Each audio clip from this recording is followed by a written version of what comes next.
رمضان کا آخری دن تھا۔ گونور نگر میں ہر طرف ایک عجیب سی چہل پہل تھی۔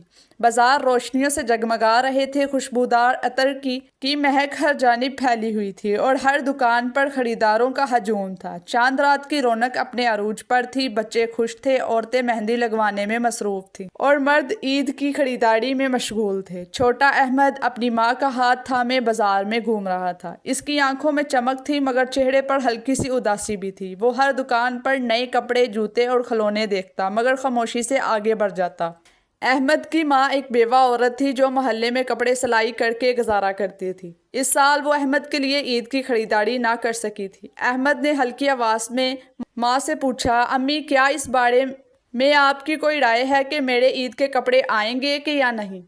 ماں نے نم آنکھوں سے بیٹے کی پیشانی چومی اور مسکرا کر کہا، بیٹا عید نئے کپڑوں سے نہیں دل کی خوشی سے ہوتی ہے۔ احمد خاموش ہو گیا مگر دل ہی دل میں دعا کرنے لگا کہ کاش اس کے پاس بھی نئے کپڑے ہوتے۔ دوسری طرف ریحان جو کہ گاؤں کے سب سے بڑے تاجر کا بیٹا تھا، اپنے والد کے ساتھ خریداری کر رہا تھا۔ اس کے پاس پہلے ہی کئی نئے کپڑے تھے، جوتے اور کھلونے تھے مگر وہ مزید خریداری میں مصروف تھا۔ بازار میں احمد اور ریحان کا آمنا سامنا ہوا۔ ریحان نے احمد کی پرانی قمیض اور گھسے ہوئے جوتے دیکھے تو حیرانی سے پوچھا، احمد تم نے ابھی تک نئے کپڑے کیوں نہیں خریدے؟ کل تو عید ہے۔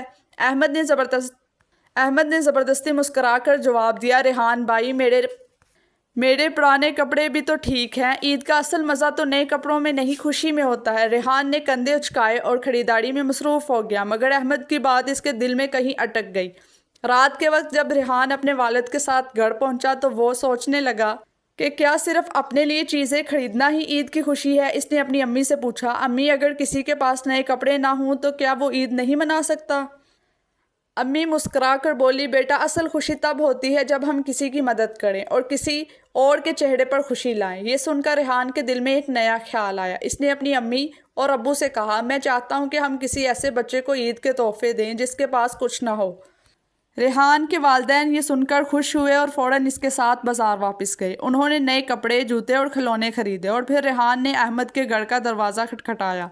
جب احمد کی ماں نے دروازہ کھولا تو ریحان نے مسکراتے ہوئے کہا، احمد یہ تمہارے لیے عید کا تحفہ ہے، مجھے امید ہے کہ اب تمہاری عید اور بھی خوبصورت ہو جائے گی۔ احمد حیرت سے ریحان کو دیکھنے لگا، پھر اس کی آنکھوں میں خوشی کے آنسو آ گئے۔ وہ بھاگ کر ریحان سے گلے ملا اور بولا، ریحان بھائی آپ نے میری سب سے بڑی دعا قبول کر لی۔ اس کی ماں نے بھی خوش ہو کر دعا دی، بیٹا اللہ تمہیں ہمیشہ خوش رکھے اور تمہارے رزق میں برکت دے۔ ریحان کو آج پہلی بار احساس ہوا کہ دوسروں کے چہرے پر مسکراہٹ لانا ہی اصل خوشی ہے۔ اس چاند رات پر ایک نئے رشتے نے جنم لیا، احمد اور ریحان کی دوستی۔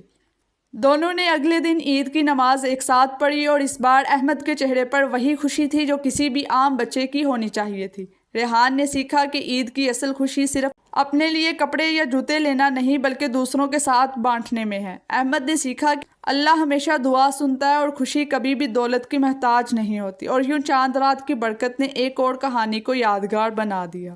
یہ کہانی ہمیں سکھاتی ہے کہ عید صرف نئے کپڑوں اور تحفوں سے نہیں بلکہ دوسروں کی مدد اور ان کے چہروں پر خوشی لانے سے مکمل ہوتی ہے۔ اگر ہم کسی کی عید کو خوبصورت بنا سکتے ہیں تو یقین جانیے اللہ ہمیں اور زیادہ برکتوں سے نواز دے گا۔ اگر آپ کو ہماری ویڈیو پسند آئے تو لائک، شیئر، کمنٹ کیجیے اور ہمارے چینل کو سبسکرائب کیجیے۔ اللہ حافظ۔